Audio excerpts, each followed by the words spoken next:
오늘은 에베소 1장 4절 말씀을 가지고 하나님의 선택이라는 제목으로 하나님의 말씀 생각해 보도록 하겠습니다. 에베소 1장 4절입니다. 하나님은 세상 창조 전에 그리스도 안에서 우리를 택하시고 사랑해 주셔서 하나님 앞에서 거룩하고 흠이 없는 사람이 되게 하셨습니다. 오늘 제목은 하나님의 선택이 되겠습니다. 한 주간 동안 지내면서 감사한 사람들이 참 많습니다. 그 중에 이제 복음 중심 적용 설교, 제가 이렇게 유튜브에 올리게 된 것은 복음 중심 적용 설교를 이제 교회에서 하지는 못하지만 어떤 스타일로 하는 것인지를 이제 출발하시는 분들에게 또 알려주려는 목적도 있습니다.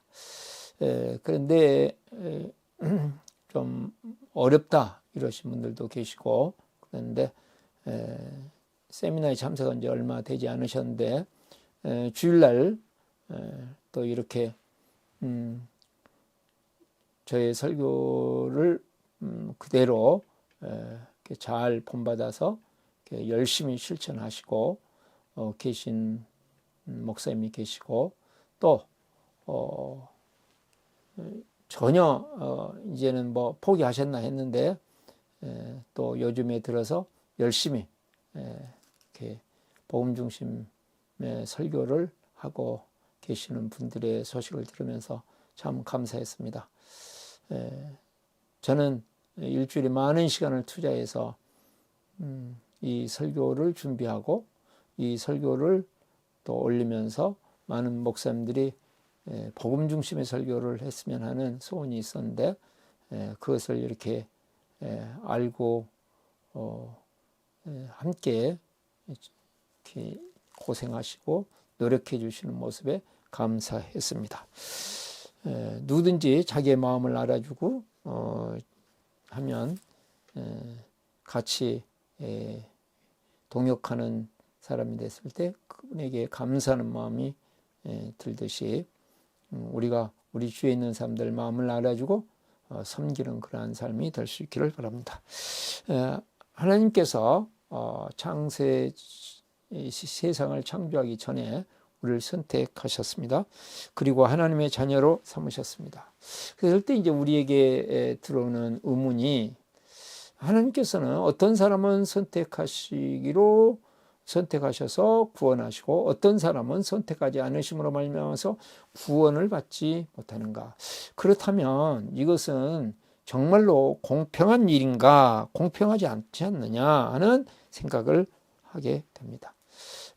꼭 어떤 세상의 일과 비슷한 상황이냐면, 회사에 사람이 필요해서 공개 모집을 하는데 공개 채용 공고를 내놓고 실제적으로는 채용할 사람들을 다 정해놓고 공고를 내는 것 같은 그러한 마음이 됩니다. 정말 공정하시고 사랑이 많으신 하나님이신데 이런 교리는 잘못된 교리가 아닌가, 그렇게 생각이 되기도 합니다. 실제적으로 교회 역사 속에서 그래서 다른 교리를 가지고 이 교리를 대체하는 그런 일들도 벌어졌습니다. 오늘 말씀을 통해서 우리는 사도 바울께서 어떤 의도를 가지고 지금 하나님의 선택에 대해서 말씀을 하셨고, 이 하나님의 선택을 우리의 실제적인 삶에 어떻게 적용하면 좋을지, 전체적인 성경의 관점에서 무엇이 옳은 것인지를 깊이 생각하는 시간을 갖도록 하겠습니다. 오늘 말씀의 주제는 하나님의 선택은 사랑의 관계이다. 하나님의 선택은 사랑의 관계이다. 하나님께서는 우리를 선택하시고 사랑하셔서 거룩하게 만드셨습니다. 거룩함이라는 것은 다른 말로 하면 하나님의 마음입니다. 하나님의 마음은 사랑입니다. 그래서 우리가 거룩한 사람이 되었다는 것은 하나님의 마음인 사랑을 가지고 하나님과 사랑의 관계를 맺고 사람들과 사랑의 관계를 맺는 것, 이것이 거룩함입니다. 하나님께서는 우리를 선택하셔서 결국 사랑의 사람으로 만드시고, 사랑을 부으셔서 은혜를 부으셔서 은혜의 사람, 사랑의 사람으로 만드시고, 하나님을 향해서도 사랑의 관계를 맺고 사람들과의 관계에서도 사랑의 관계를 맺도록 우리를 선택하셨습니다. 선택이라고 하는 것은 그 목적이 무엇인가, 또 어떤 의도에서 했는가 하는 것을 우리가 깊이 생각해 봐야 하는 것이죠. 자, 하나님께서 3절에 우리가 보시면 우리에게 베푸신 하늘의 모든 신령한 복을 주셨다고 했는데, 그것이 무엇이냐 했을 때 그것 중에 하나가, 대표적인 것이 죄인인 우리를 부르셔서 하나님의 의인으로 선택하시고 부르시고 하나님의 자녀 삼아 주신 것입니다. 그 하나님께서 선택하신 것에 대해서 4절, 하나님은 세상 창조 전에 그리스도 안에서 우리를 택하시고 우리를 선택하셨는데, 그것은 어느 때 벌어진 일인가? 세상을 창조하기 전에 벌어졌다, 이렇게 말씀하고 있습니다.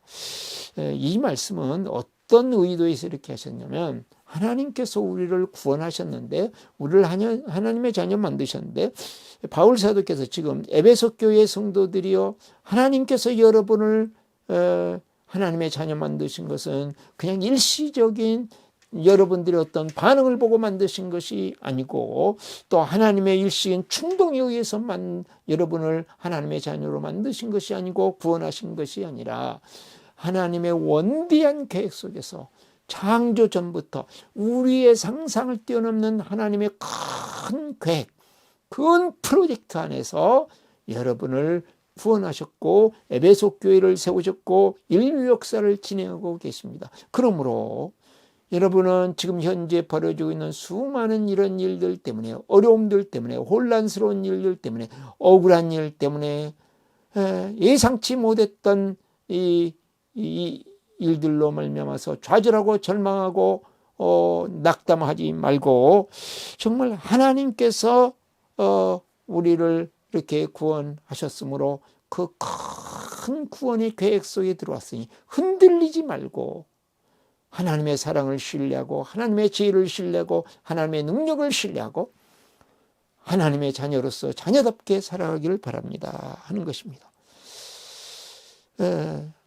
어떠한 상황, 어떠한 평가가 세상으로부터 오고 사람들로부터 온다 할지라도 그것은 부분적인 것에 불과한 것이고, 세상 모든 역사를 주관하시고 심판하시는 하나님께서는 우리를 가장 사랑하시며 대단한 존재로 여기고 계시고, 또한 우리의 인생을 대단하게 사용하실 것이고, 에베소 교회를 하나님께서 이 역사에 놀랍게 사용하실 것이므로, 이런 눈에 보이는 현상들, 지금 현재의 상황 때문에 흔들리거나 좌절하지 말고 하나님의 사랑과 지혜와 능력을 신뢰하라. 이것이 하나님께서 창조 전에, 세상을 창조하시도 전에 여러분을 선택하셨다고 하는 말씀을 통해서 우리에게 위로와 격려와 용기를 주는 말씀입니다.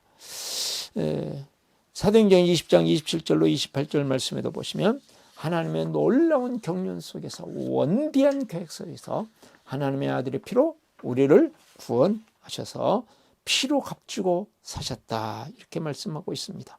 그것을 여기서 보시면 창조전에 그리스도 안에서 우리를 택하시고 그랬습니다. 하나님께서는 우리를 이렇게 택하신 그 약속을 이루기 위해서 하나님의 모든 것을 다 바쳐 희생하셨다. 모든 것이 되시는 아들을 이 땅에 보내시고, 그 아들이 십자가에서 우리의 죄를 대신해 죽으시고 부활하심으로 말미암아서 하나님의 이 엄청난 희생과 헌신의 결과로 하나님의 이 원대한 계획이 실제적으로 우리 속에 이루어졌다. 그러므로 지금 일어나고 있는 작은 현상들, 지금 일어나고 있는 이해할 수 없는 일들, 그런 일들 때문에 하나님의 사랑은 끊어질 수가 없는 것이고 하나님의 사랑은 포기되어질 수 없는 것이다, 이 말씀이 되겠습니다.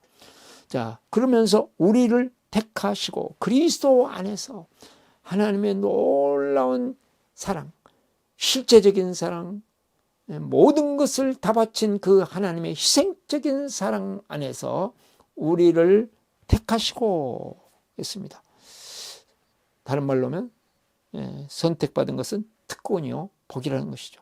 하나님께서 우리에게 특권을 주셨다. 에베소 교회 성도들이여, 여러분은 하나님의 특별한 은혜를 받은 특권이요 복이다. 그러므로 지금 현실적인 어려움과 고난과 고통이 있을지라도, 이해할 수 없는 일이 있고 억울한 일이 있고 답답한 일이 있을지라도 감사하고 찬양하는 삶을 사는 것이 마땅치 아니하냐. 바울 사도가 감옥에 투옥이 되고 에베소 교회에 수많은 문제들이 발생했지만, 이렇게 이해할 수 없는 일들 속에서도 바울 사도는 지금 에베소 교회 성도들에게 위로와 격려와 용기를 주면서 하나님의 나라를 이루고 하나님의 나라에 헌신하는 하나님의 사람으로 살아가기를 강력히 호소하고 있는 것입니다. 하나님의 놀라운 계획을 이 일시적인 현상 때문에 포기하지 말고 이 복음 사역을, 하나님과 사랑의 관계를 맺고 사람들과 사랑의 관계를 맺으면서 에베소 교회를 사랑의 공동체, 생명의 공동체가 되는 일에 매진하는 것이 참된 예수 그리스도 안에 있는 사람들, 예수 그리스도에 있는 교회의 마땅히 해야 될 일이다. 그 말씀을 하고 있는 것입니다. 하나님의 선택을 말씀하신 것은 사람을 차별하라고 절대로 말씀하신 것이 아닙니다. 사람들을 위로하고 격려하고 하나님의 엄청난 계획 안에서 부르심을 입었으므로 사랑하는 삶을 살고 감사하는 삶하고 찬양하는 삶을 살라고 하신 것입니다. 이것을 지금 하나님의 선택을 비신자들에게 적용할 때는 어떻게 우리가 적용해야 될 것인가? 지금 우리가 비신자들에게 하나님의 선택을 적용할 때는 너는 영원한 멸망에 처할 사람이다, 그렇게 하라고 한 것이 아니죠. 우리가 성경 전체를 보시면 절대로 그럴 리가 없습니다. 바울 사도가 그렇게 삶을 살지 않았고 에베소 교회에 와서 에베소에 와서 복음을 전하고 할 때도 에베소 교회를 세우는 것 자체를 보시면 우리가 알 수 있지 않습니까? 틀림없이 지금 저 사람이 예수를 믿지 않고 있고 반대하고 있고 어느 때는 정말 실망시키고 있지만, 그럼에도 불구하고 하나님께서 택하신 사람이면, 하나님께서 은혜를 베푸시면 저 사람이 언젠가는 같이 동역자가 되어 하나님의 나라를 위해 일할 것이다. 하나님께서 베푸신 이 놀라운 사랑과 은혜를 깨닫고 하나님의 부르심에 아멘하고 믿음으로 응답할 것이다 하는 희망을 잃지 말고 우리 주위에 있는 비신자들을 섬기고 비신자들을 위해서 기도하고 사랑하고 살아가라. 그 말씀으로 우리는 하나님의 선택이라고 하는 이 교리를 비신자들에게는 적용하는 것이 마땅합니다. 용기와 위로와 믿는 자에게 용기와 위로와 힘을 주고 격려를 주기 위해서 그렇다면, 지금 믿지 않는 분들을 향해서는 그들을 포기하지 말고 그들을 향해서 이 구원의 사명을 온전히 감당하는 교회가 되고 그러한 성도가 되어야 마땅하다, 이 말씀을 하고 있는 것입니다. 그래서 선택받는 것은 성도들을, 신자들을 겸손하게 합니다. 하나님의 선택은 일방적인 것이고 하나님의 선택은 놀라운 선물이고 희생입니다. 일방적인 것입니다. 그러므로 하나님의 은혜 앞에서 자기의 의를 자랑하고 내세울 만한 것이 없다, 그 말씀이 되겠습니다. 우리가 예수님께서 말씀하신 탕자의 비유를 생각해 보시면 압니다. 잃어버린 100마리 중에 한 마리의 양을 찾아가시는 아버지의 그 심정, 이것이 하나님의 선택 아닙니까? 잃은 드라크마, 한 드라크마를 찾는 여인의 마음,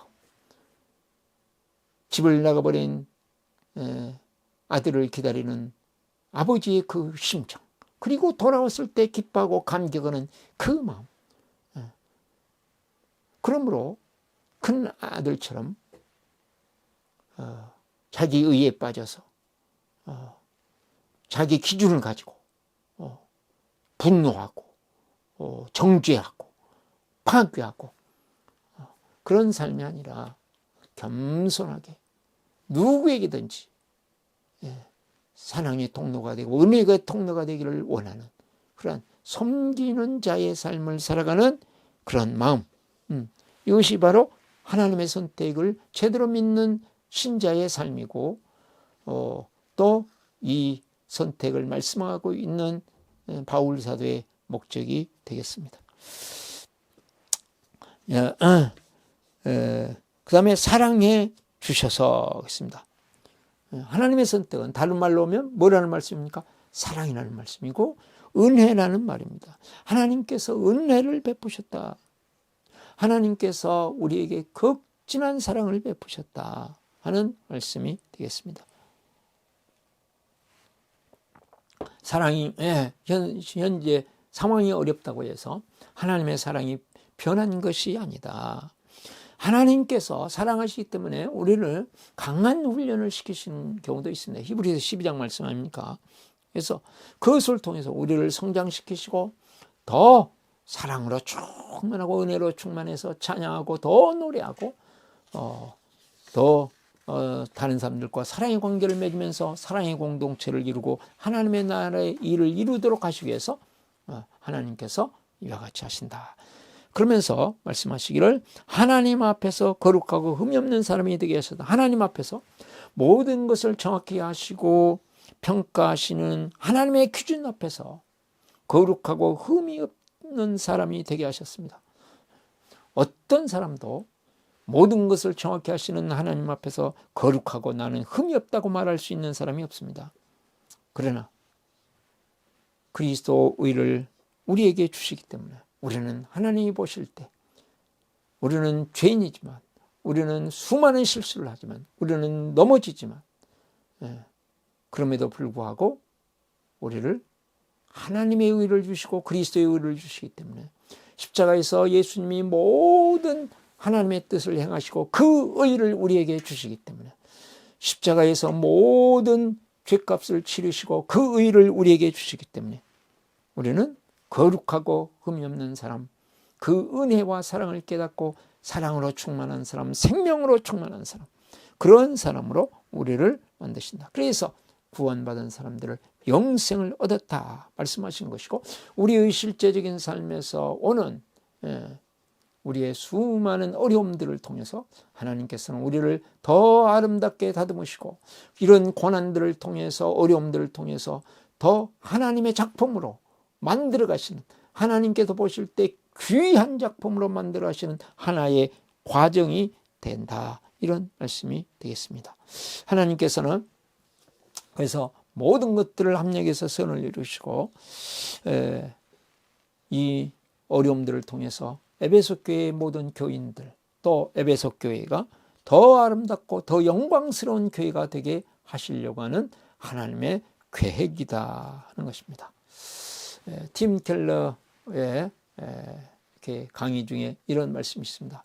우리가 고난을 당할 때 그리스도인들은 어떻게 할 것인가? 첫 번째는 우는 것이다. 고난이라는 게 고통이라는 게 누구나 아프기 때문에 정직하게 내가 힘이 듭니다.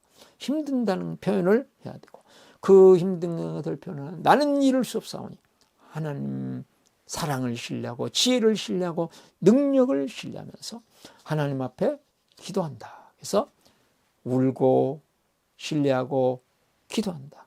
그러면서 하나님의 앞에서 내가 회개하는 것을 사랑의 우선순위를 바꾸고 그 나를 사랑하시는 하나님의 십자가의 은혜를 내 깊이 새기면서 부활의 희망을 갖고 나아가는 것이 고난을 이기는 길이다 그랬습니다. 하나님께서는 전 우주를 다스리십니다. 사랑과 지혜와 능력으로 다스리십니다. 특히 하나님께서는 하나님의 수준의 지혜로 다스리시기 때문에 우리의 지혜로 하나님께서 하시는 일을 깨닫지 못하고 오해하고 우리가 낙심하고 좌절하고 절망하고 심지어는 원망하는 경우들이 있을 수 있습니다. 또 오해할 수가 있고 의문이 들 수 있습니다. 왜 나에게 이런 일이 벌어져야 됩니까? 왜 우리 가정에 우리 교회에 이런 일이 벌어져야 됩니까? 에베소 교인들이 당연히 그렇지 않겠습니까? 어떻게 저렇게 신실한 복음의 사람 바울 사도가 저런 고난을 당해야 됩니까? 세상에 악한 사람들이 얼마나 많은데요. 또 혼란스러울 수 있습니다. 어떻게 세상은 이렇게 악한데 선하신 하나님은 지금 어디에 계시는 것입니까? 또 낙담할 수가 있죠. 세상이 엄청난 힘 앞에서 감옥에 투옥되고 에베소 교회는 어려워지고 전지전능하신 하나님은 지금 어디 계십니까? 이럴 수 있단 말이죠. 그러나 이 모든 것들은 실질적으로 십자가의 길입니다. 그래서 마태복음 16장 24절 누구든지 나를 따르는 자기를 부인하고 자기 십자가를 지고 나를 따라오너라. 그렇게 말씀하셨죠. 그러니까 주님을 따르려면 자기 십자가를 지고 주님을 따라가고 그것이 주님께서 하나님 나라의 법칙으로 만들어 놓은 법칙입니다. 십자가를 지고 나를 따르라. 그러므로 하나님 나라에 들어가려면 많은 환난을 겪어야 되며 하나님 경건하게 살고 있는 누구든지 박해를 받게 돼 있다. 이렇게 말씀하고 있습니다. 왜 그렇습니까? 그 십자가의 길이, 그 고난의 길이 우리를 더 영광스럽고 아름답게 만들어 부활의 생명, 부활의 능력, 부활의 영광을 실제적으로 우리의 삶에서 누릴 수 있는 길이다. 이 말씀이 되겠습니다. 이것이 우리에게 보여주신 하나님 나라의 원리요 법칙이라는 것이죠. 제가 이제 지난 주간에 어떤 교회가 설교를 했습니다. 그러면서 주님 어떻게 할까요? 라는 질문을 계속 해야 된다 하는 이제 설교의 한 내용으로 전했습니다. 어느 교회를 가든지 처음 가는 교회에게는 이 메시지를 전하고 또 좀 시간이 된 다음에 다시 가면 이 메시지를 전합니다. 왜냐하면 이것은 매우 중요하기 때문입니다. 내 나름대로 하나님 이렇게 알아서 하는 것과는 다르기 때문에. 근데 다음날 그 교회 목사님께서 이렇게 카톡을 보내오셨어요. 주님 어떻게 할 거예요? 그랬더니 놀라운 일이 벌어졌다. 그 일이 무엇인지는 구체적으로 말씀하지 않으시는데 엄청난 일이 벌어졌고 목사님 또 다음에 혹시 오시면 제가 실제적으로 목사님 앞에서 간증하도록 하겠습니다. 그런 말씀을 들었습니다. 그렇습니다.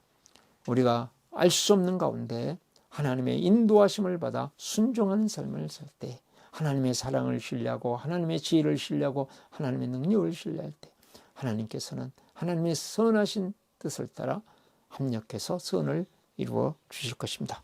그러면 우리가 어떻게 은혜와 선택을 깨닫고 사랑의 관계를 맺는 삶을 살 수 있을까요? 첫 번째, 시야를 넓힙니다. 했습니다. 시야를 넓힙니다. 세상 창조 전에 하나님께서 우리를 향하신 계획은 언제부터 가진 계획인가?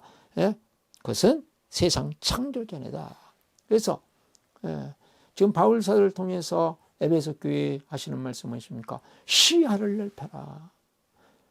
지금 현재 벌어지고 있는 일에 너무 거기에 빠지지 말고 그것 때문에 불안하고 두려워하지 말고 시야를 넓혀라. 그것에 막 집착해서 지금 현재의 것을 얻으려고 그냥 집착하지 말고 이 집착하는 심리 때문에 실제적으로는 하나님의 풍성한 은혜의 세계가 열리지 않고 늘 불안하고 두렵고 그러면서 우리가 살아갈 수밖에 없는 것이죠. 시야를 넓혀야 된다.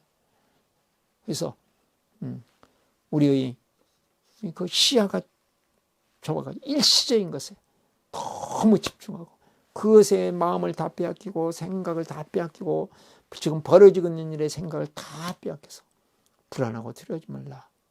시야를 넓혀라. 제가 섬에서 배를 운전하면서 보면 배운전은 차운전보다 정말로 시야를 넓혀야 됩니다. 물에 의해서 방향이 얼마든지 막 배가 바뀌기 때문에 멀리 바라보고 바위만 바라보고 가면 뭐 배가 그냥 엉뚱한 방향으로 가버립니다. 멀리 바라보고 그래서 물이 이렇게 쭉 흘러가면 배 방향이 이쪽으로 가는 게 아니고 물이 이렇게 흐르면 이쪽으로 가야 이렇게 물에 떠내려가면서 쭉 이렇게 갑니다. 제일 빠른. 그렇듯이 멀리 바라보면서 우리가 바둑을 띄워도 한 수를 바라보는 사람과 10수를 바라보는 사람 완전히 다르지 않습니까? 네. 사업을 하는 사람들도 10년 후, 20년 후, 30년을 바라보면서 사업하는 사람하고 지금 매일 벌어지는 일만 가지고 사업을 하는 사람하고는 완전히 다르겠죠.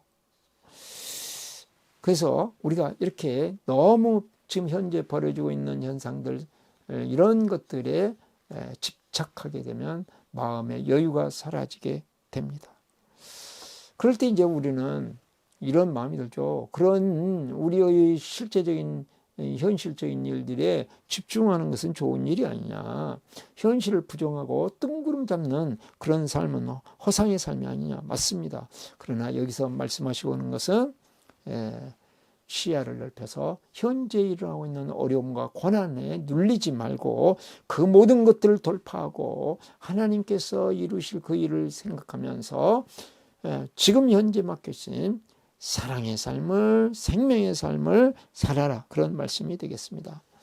우리가 일반적인 일에서도 너무 집착하게 되면 자칫 잘못하면 경직되고, 어떤 사람에 대해서도 마찬가지고, 일에 대해서도 마찬가지고, 집중하는 것을 뛰어넘어서 집착하게 되면 그것이 결국 나를 지배해버려서 나의 마음과 생각을 파괴하고, 또 가정 안에서의 관계들을 파괴하고 자유가 없고, 또 다른 사람들에게 자유를 누리지 못하게 만드는 현상들이 우리가 보게 되고, 불안과 두려움 속에서 점점 절망의 구렁텅이로 빠져가는 수많은 사람들을 우리가 보게 됩니다. 그래서 시야를 넓히고 하나님의 사랑과 은혜의 마음을 가슴에 품고 넉넉하게 여유를 가지고 힘을 빼고 세상을 이렇게 이겨나갈 수 있어야 된다는 말씀이 되겠습니다. 제가 이제 저녁 식사 후에는 한강변을 주로 이렇게 나갑니다.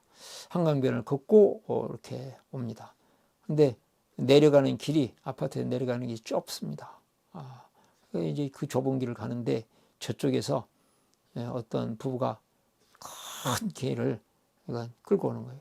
줄도 그냥 길게 해가지고, 세상에 사람이 가면 그 배려를 해가지고 그 개를 좀 일시적으로 좀 수속을 해놓고 하는데 그냥 아무 생각 없이 막 끌고 오는. 그래서 이제 그냥 뭐 지나갔죠. 괜찮으니까 저러고 오겠지. 그러고 지나갔는데, 지나간 다음에 아유, 참 자기밖에 모르고 정말 본래는 개에다가 입마개도 해야 되는 거고 했는데 끈도 그냥 길게 만들고 저렇게 자기들이야 뭐 가족이 됐는지 어쩐지 모르겠지만 다른 사람들을 배려하지 않고 막 그러면서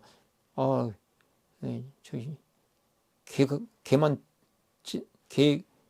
또 못한 사람, 이런 막 생각이 이제 막 떠오르고 지나가고 나니까 그런 생각이 들었습니다.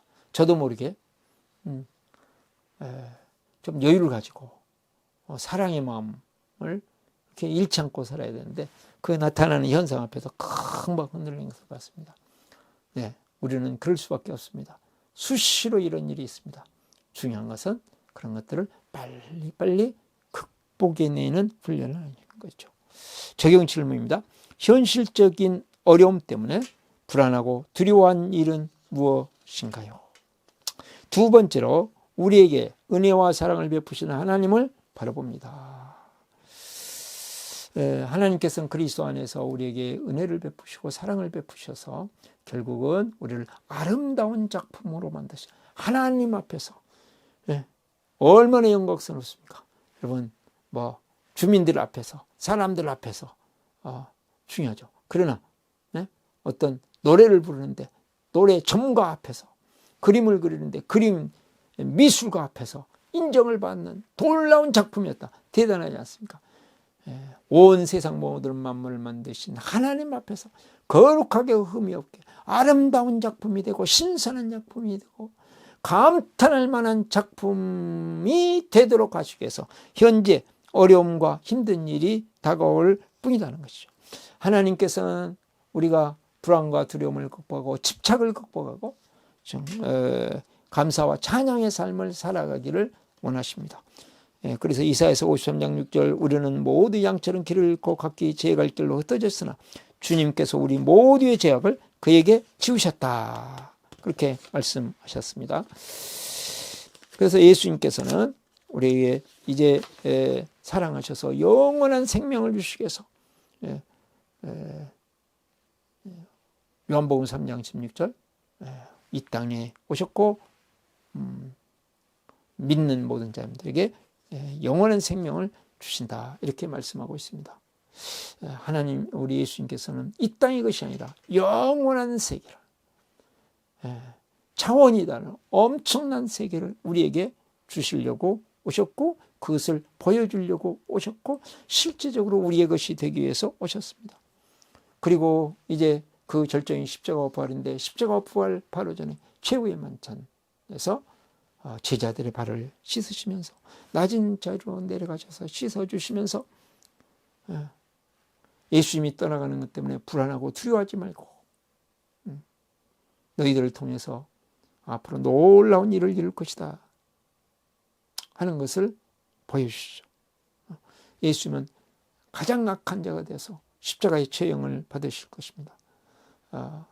로마의 큰 유업이었던 바나바보다도 더 악한 자로 취급을 받으실 것입니다. 그래서 하나님의 대변인이라고 말할 수 있고 대리자라고 말할 수 있는 종교인들이 재판하는 재판에서 이 땅에 존재해서는 안 되는 죄로 평가를 받으시고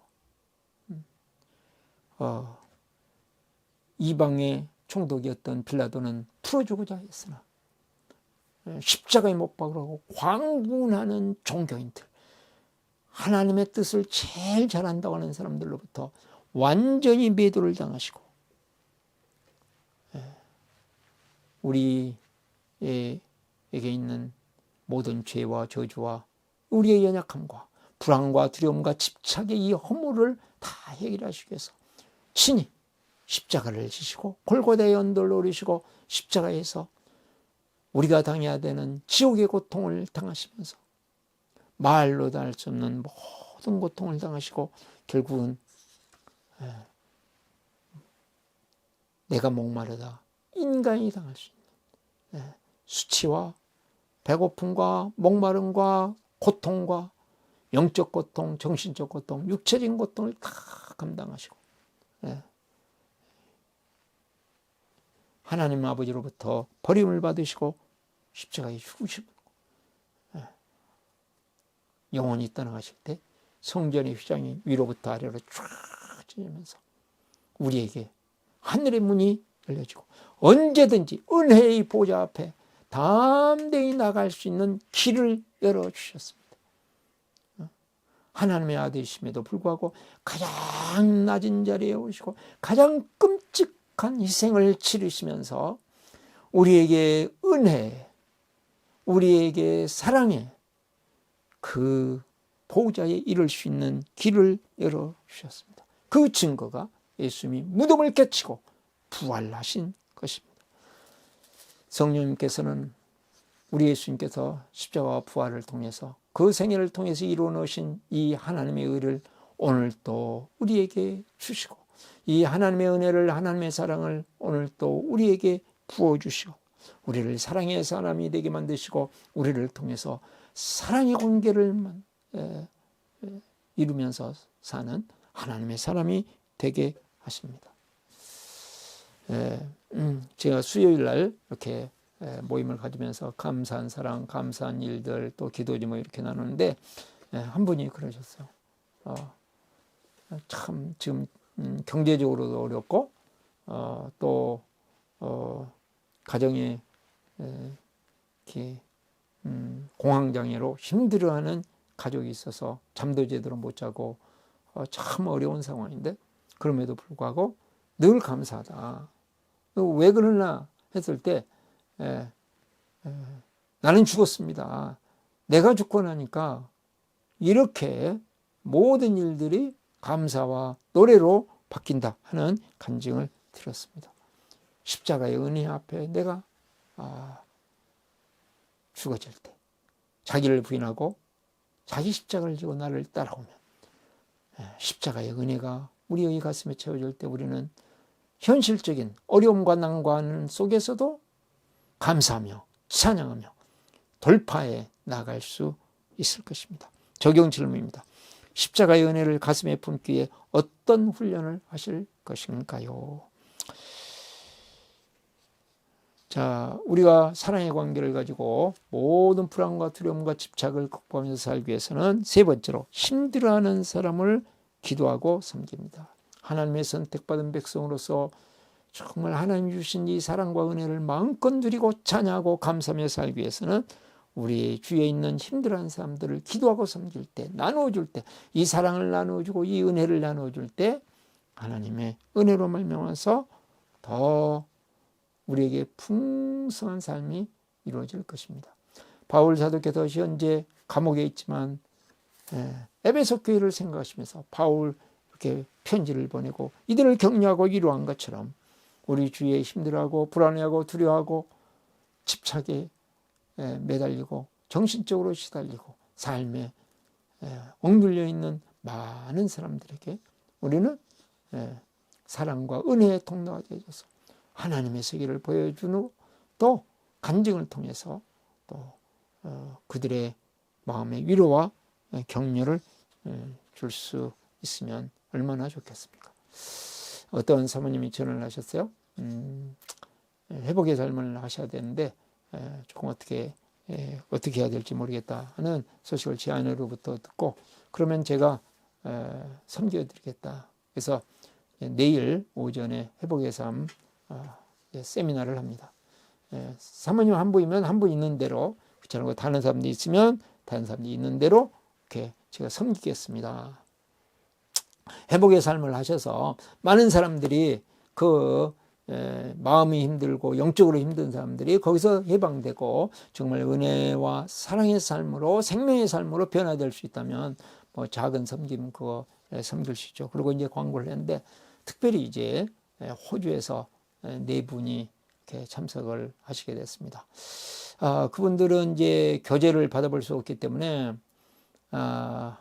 파일을 드려야 됩니다. 그러면 제가 만든 이 책에 대한 파일을 그냥 이번에 강의도 무료로 해드리고 파일도 무료로 해드리고 자료도 다 이렇게 무료로 이렇게 드리게 됐습니다.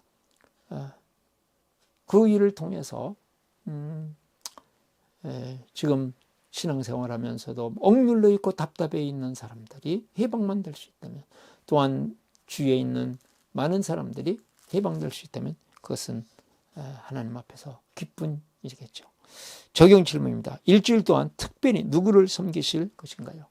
하나님께서는 우리가 불안과 두려움과 집착을 극복하고 감사와 찬양의 삶을 살면서 사랑 가득한 인생이 되어지길 원하시고 그것을 이루기 위해서 예수님은 십자가에서 우리의 모든 죄와 저주와 연약함과 또 불안과 두려움과 집착의 허물들을 다 해결해 주셨고 부활하셔서 우리에게 하늘의 문을 활짝 열어 주셨습니다. 그 모든 것들을 실제적으로 우리에게 주시기에 성령님은 우리와 함께 계시고 한 주간 동안도 우리의 삶 속에서 불안과 두려움과 이런 집착으로 말미암는 여러 부작용들 현실적으로 큰 시야를 갖지 못해서 현실적인 어려움 속에 눌려있는 우리들에게 감사와 찬양의 삶을 살 수 있도록 은혜를 부어 주실 것입니다. 승리하는 한 주간이 되시기를 예수님의 이름으로 축복합니다. 오신 기도하시겠습니다. 나는 죽었습니다. 제가 주인이 아니고 예수님이 저의 주인이십니다. 예수님은 십자가에서 죽으시고 부활하셨습니다. 부활하신 예수님을 가슴으로 만나서 따라가며 간증합니다. 사랑하는 가족과 함께 영광스러운 승리를 노래합니다. 기도하겠습니다. 은혜가 많으신 하나님 아버지, 에베소 교회 성도들이 불안하고 두려워하고 답답하고 혼란스러워할 수밖에 없는 상황이었지만 바울 사도를 통해서 하나님께서는 이제 에베소 교회를 또한 모든 성도들을 세상 창조 전에 이미 선택하셨고 또 그것을 통해서 덜림없이 하나님의 원대한 계획을 이루실 것이므로 격려하고 위로하고, 하나님의 사랑은 절대로 변하지 않으며 은혜는 변치 않으며 하나님과 함께 하셔서 결국은 합력해서 선을 이루실 것이므로 용기를 갖도록 만들어준 것처럼 주님, 저희들이 어려움과 힘든 것 가운데서도 하나님의 사랑과 지혜와 능력을 신뢰하고 그 어려움을 돌파해 나가면서 주위에 있는 사람들에게 사랑과 은혜의 통로가 되는 저희들 되게 하여 주시옵소서. 예수 그리스도의 이름으로 기도드리옵나이다. 아멘.